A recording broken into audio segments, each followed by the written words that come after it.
Greetings and welcome to the World Numismatic News' Canadian Penny Varieties You Should Know. In this, the 5th episode, we'll take a quick look at the penny varieties from 1965 and how to properly identify them. Now, 1965 was the year that the Royal Canadian Mint transitioned from the older Mary Gillick Laureate Portrait of Queen Elizabeth to the Tiara Portrait by Arnold Machin, better known today as the second portrait, which would remain the standard effigy on most British and Commonwealth coinage for the next 25 years or so. The newer obverse design soon provided the mint with a few technical difficulties, and the design had to be altered ever so slightly, changing the slope on the rim and enlarging the beads surrounding the rim as well. The best way to tell the two apart is to examine the relationship between the beads and the letter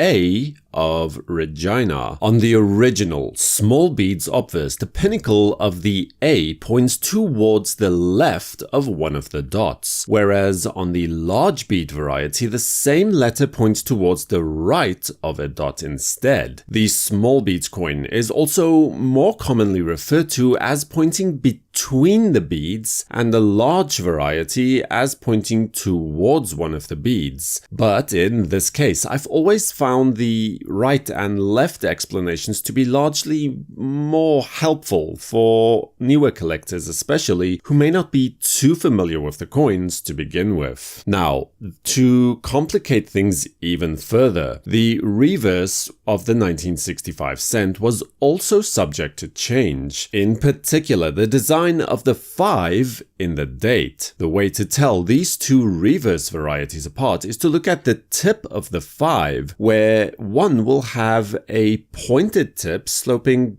downwards in a near 45-degree angle. This is known as the pointed 5, and the other will have a more square tip, where this one is known as the blunt 5 instead. Now, these different design varieties were used seemingly indiscriminately and paired with one another with no particular care or consistency, resulting in a total of 4 varieties, with only a total mintage figure for the year of 304,441,082 coins recorded for the combined mintages. The varieties are identified as follows as varieties number 1 through 4 depending on the specific die marriage that was employed. Variety 1 has the small beads obverse paired with the pointed 5 reverse.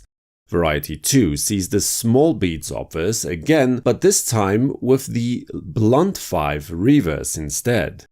Then variety number 3 begins with the large beads obverse and the blunt 5 reverse. And then, as you might have surmised by now, the 4th variety is the result of pairing the large beads obverse with the pointed 5 reverse die. Although very interesting to study and a nice challenge for collectors to complete a full set, the coin in and of itself is not the most valuable, especially in circulating grades, and again because of the lack of any specific mintage figures as relating to the individual varieties, we are left to analyze market data to determine the relative scarcity of the 4 varieties. And from this, varieties 1, 2, and 3 appear to be largely on even footing, with variety number 4 appearing to be at least conditionally scarce in gem grades, despite having a larger population overall,